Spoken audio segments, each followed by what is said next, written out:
Hey, how's it going, bud? Hey, good to see you, man. How's it going? You Yeah, it's good? going great.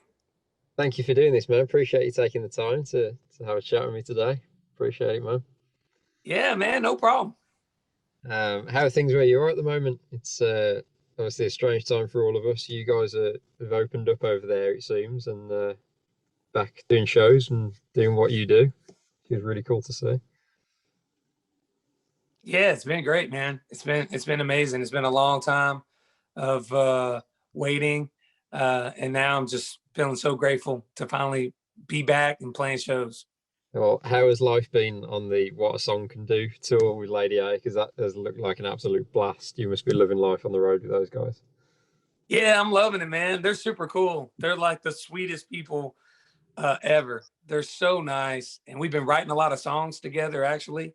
And Carly Pierce and Tenille Arts, they're sweethearts too. So yeah, we got a lot of camaraderie out on the road, and it's been a lot of fun being able to Uh, uh, travel with them and our own little weird circus that we got, and playing music for everybody.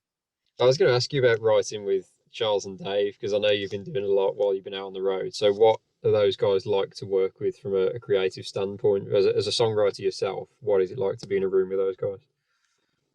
Yeah, it's kind of surreal, you know.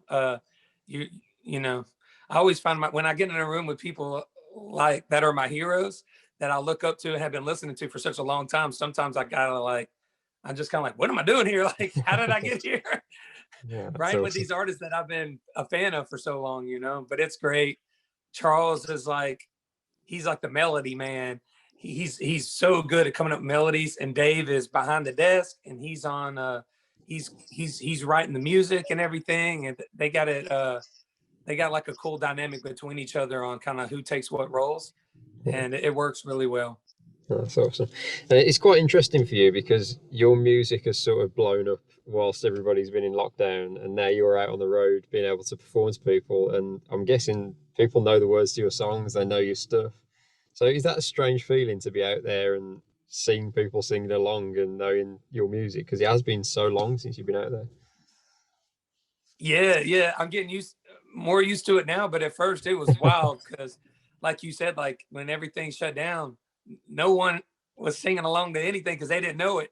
And then I come back and everybody's singing "Good Time," and so it kind of went from 0 to 100 real quick.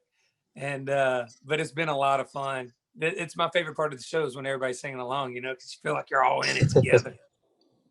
And well, you've got this debut album coming out soon as well. Lots more music to come. That's coming on the 27th of August. So tell us a little bit about what this album means to you personally and kind of how it shows where you're at in terms of your career at the moment.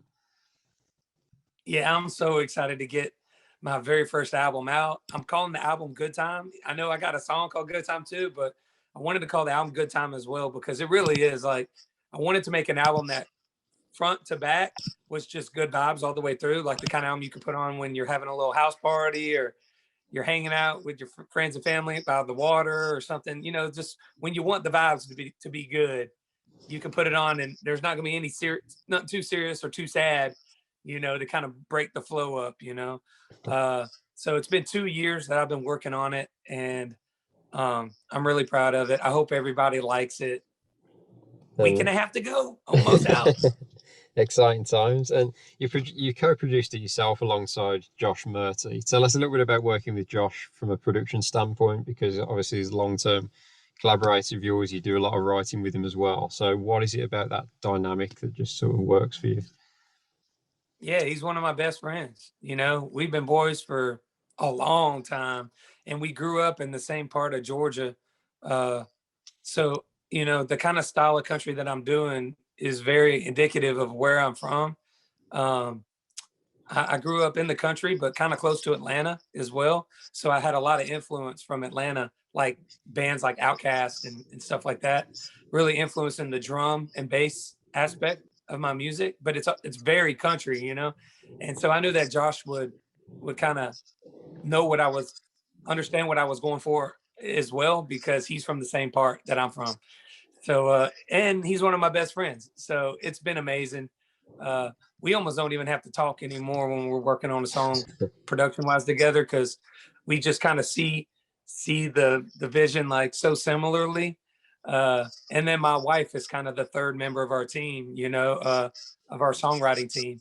And so she writes everything with me as well with Josh. And I like it that way. It's very homegrown, family based type of thing that I got going. Is that something that you're going to continue doing long term? Because it is very unusual to look at a track list of an album and see the same co-writers on every single track. You just don't see it nowadays. So is that something that you Yeah. want to sort of keep together for a long time? Yeah. Yeah. Absolutely. If it ain't broke, don't fix it. Absolutely. It's a good And, motto to have. uh, you know,